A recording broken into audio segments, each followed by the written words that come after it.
How do you pronounce these words in English?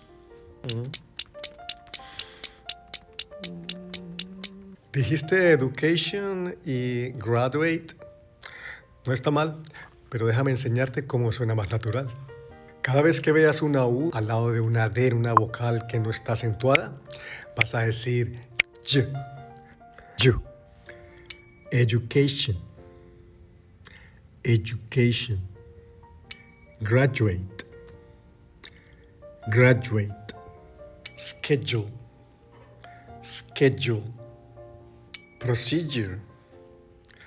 Procedure. ¿Te quedó claro? Entonces, ¿cómo pronunciarías esta palabra? Escribe en los comentarios y te digo si lo hiciste bien. Y sígueme para que aprendas inglés real y fácil.